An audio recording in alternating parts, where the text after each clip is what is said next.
Você vê o mal no mundo? Você consegue perceber o pecado presente no mundo e em muitas pessoas? Isso é bom, isso é importante, mas o que eu quero conversar com você aqui é que isso também é perigoso. Pode ser perigoso, porque nós somos muito capazes de perceber o mal fora de nós. Nós somos capazes de perceber o mal nos políticos, principalmente aqui na nossa nação, né? Somos cercados, a maioria dos políticos são corruptos e enganadores, então somos capazes de perceber com muita facilidade quão mal eles são. Nós temos um país com muita violência, então é muito fácil nós percebermos o pecado nos assassinos, nos ladrões, nos estupradores, naqueles que matam a sangue frio, e nós vemos nos noticiários. Então é muito fácil nós percebemos o quão pecadores essas pessoas são e vemos o mal presente nisso. Tem uma outra categoria no nosso país também, que a gente percebe muito facilmente o pecado e o mal presente, que é os religiosos. Falsos mestres, falsos pastores. É incrível a grandeza de vídeos que nós vemos hoje pela internet, de homens que usam a palavra de Deus, usam a Bíblia para enriquecerem, para subjugarem as pessoas, para abusarem espiritualmente de centenas, de milhares de pessoas. E é tão fácil nós percebemos e vemos o pecado neles e vemos a maldade desses homens, e tudo isso é bom se você tem essa capacidade de perceber homens abusadores, igrejas que usurpam das pessoas. Isso tudo é muito bom se você é capaz de olhar para esse mundo e perceber como esse mundo é pecador, ou como esse mundo carrega erros e como as pessoas têm crescido em maldade, o número de pessoas que vivem e abraçam o mal. Tudo isso é bom, mas é perigoso. Por quê? Por que eu digo isso? Que isso pode ser perigoso? Porque é capaz, é possível que eu use isso, eu use essa minha percepção de tantas maldades para me justificar. Eu posso olhar para o político corrupto, para o assassino, para o ladrão, para os religiosos, os falsos mestres, e eu posso me justificar com isso. Eu posso dizer que, comparado com eles, eu sou uma pessoa boa. E, de fato, eu e você, se somos cidadãos corretos, pessoas que vivem e buscam seguir as leis e aquilo que é correto, pelo menos com um coração sincero, se comparado a eles, nós podemos nos perceber como pessoas boas, se eles forem a nossa comparação, o nosso grau de comparação. Mas por que isso é perigoso? Porque dessa forma eu evito olhar para Deus como aquele com quem eu devo me comparar, como aquele que é o meu padrão de medida. O nosso padrão é aquele que Jesus trouxe. O nosso padrão de comparação não é o próximo, não são as outras pessoas, não é esse mundo pecador. Nosso padrão de comparação é aquilo que Jesus trouxe. E Jesus, quando veio, ele disse para nós: olha, você não precisa matar para ser réu de assassinato, réu de morte. Se você se irar contra seu irmão, você já é réu disso. Você não precisa adulterar, você não precisa ir às vias de fato para ser réu de traição, de adultério, você basta desejar outra pessoa no seu coração e você já será réu disso. Você precisa amar a Deus acima de todas as coisas. E quem de nós é capaz de dizer que passou um dia amando Deus acima de todas as coisas? Buscando o seu reino, buscando a sua vontade acima de tudo? E não colocando as nossas necessidades em primeiro lugar? Quem de nós é capaz de dizer que é justo e plenamente correto diante de Deus, quando a lei de Deus diz que mesmo que nós cumpramos todos os itens da lei, mas erremos em um dele, nós nos tornamos culpados de toda a lei? Nenhum de nós é.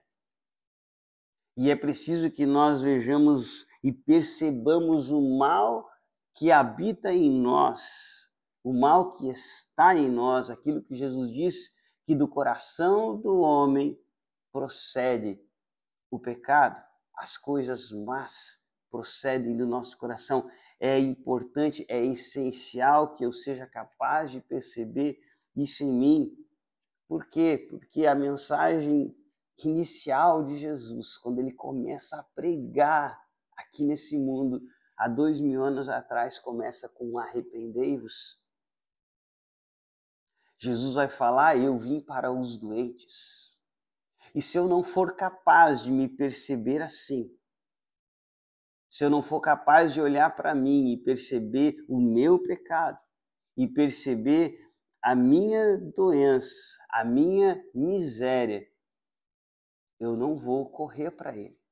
Se a minha capacidade estiver apenas em olhar para fora de mim e ver essas coisas, e ver o pecado, e ver esse mundo mal, mas não for capaz de olhar para dentro de mim e perceber isso, eu jamais vou correr para o Senhor, eu jamais vou entender a minha necessidade dele. Eu não vou buscar a Cristo de forma intensa, de forma desesperada, porque eu ainda não percebi, eu ainda não fui capaz de entender o quão doente eu estou. Agora, se eu for capaz de perceber isso, então tudo muda.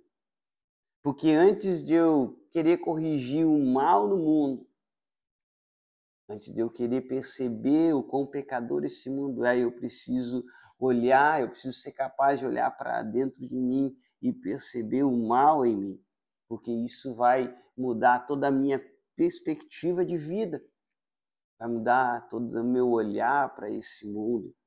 Você lembra do que aconteceu com o apóstolo Paulo?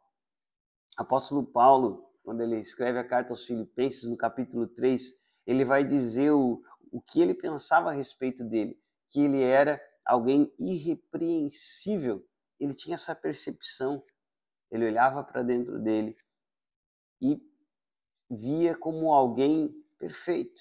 Ele tinha essa compreensão a respeito dele mesmo, eu sou perfeito, eu sou irrepreensível conforme a lei de Deus. E ele vivia perseguindo aqueles que eram do caminho. Mas então ele tem um encontro com Cristo e nós sabemos da história que Cristo, a luz de Cristo, que o encontra naquele caminho, faz com que Paulo fique cego.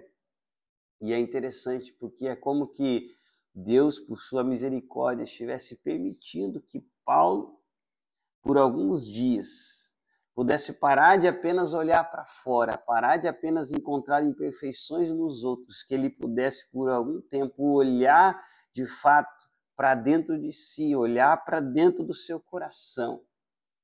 E no contrário daquilo que o mundo prega hoje, né?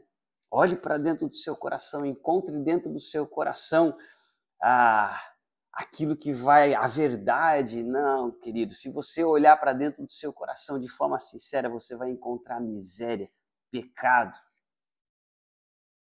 Aquilo que fez com que nós caíssemos e fôssemos afastados de Deus, como a palavra diz que todos pecaram, todos. Não há um ser humano que é capaz de olhar para dentro de si de forma sincera e encontrar virtude. Nós somos, em essência, pecadores, caídos, afastados de Deus. É isso que a palavra diz.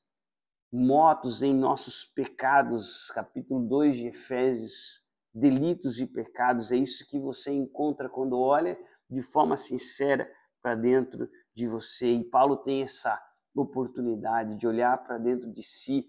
E agora aquele que dizia assim, e pensava, eu sou irrepreensível diante da lei de Deus, ele em uma das suas cartas vai dizer, eu agora percebo, eu sou o pior dos pecadores.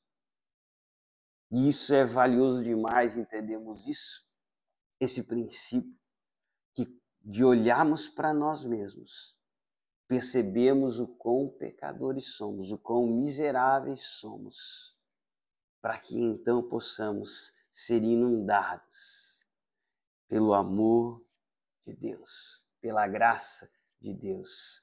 Eu chamo isso do princípio 747. Você encontra esse princípio no Evangelho de Lucas, no capítulo 7, no versículo 47, onde Jesus vai falar daquela mulher que aos seus pés se lança e lava os pés de Jesus, porque ela estava consciente de quão pecadora ela era e de quão miserável ela era. Enquanto o fariseu, enquanto os religiosos estavam ali e não faziam nada, aquela mulher se lança aos pés de Jesus. E Jesus vai dizer no capítulo 7, no versículo 47, ela amou muito, ela me amou muito, ela me buscou, ela se rendeu aos meus pés. Por que ela fez isso? Porque seus muitos pecados lhe foram perdoados. E Jesus vai dizer, mas aquele a quem pouco foi perdoado, pouco ama.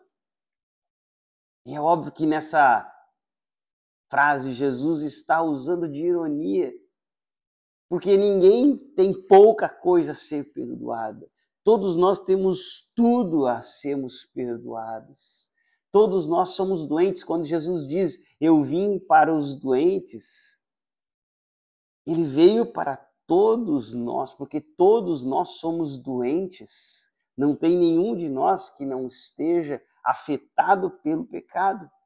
Então, quando Jesus diz que aquele é quem pouco foi perdoado, ele está falando daquele que não consegue perceber o seu pecado, mas aquele que consegue, aquele que é capaz de olhar para dentro de si e perceber quão miserável é. Ele vai amar Cristo, ele vai buscar Cristo de forma desesperada, de forma intensa, porque ele entendeu quão pecador ele é. Esse é o princípio 747. Se você quiser guardar bem, pense no Boeing 747, que ficou tão famoso, que marcou a nossa história por ser, né, o primeiro grande avião com grande capacidade de levar pessoas pelos ares. E aí ficou famoso como Boeing 747. Grave isso, esse princípio, Lucas 7,47. Marque na sua Bíblia esse texto e busque perceber, busque olhar para dentro de você, perceber os seus pecados, leia as Escrituras, leia o Novo Testamento, percebendo isso.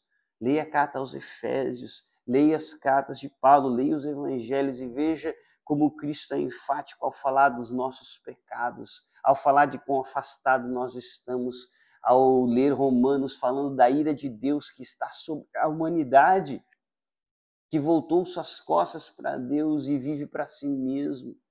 Perceba isso. Pare de perceber o mal apenas fora de você, o erro apenas fora de você, nos religiosos, nos enganadores, nos assassinos, nos políticos. Pare de ver o pecado apenas fora. Veja o pecado dentro de você, perceba o pecado em você.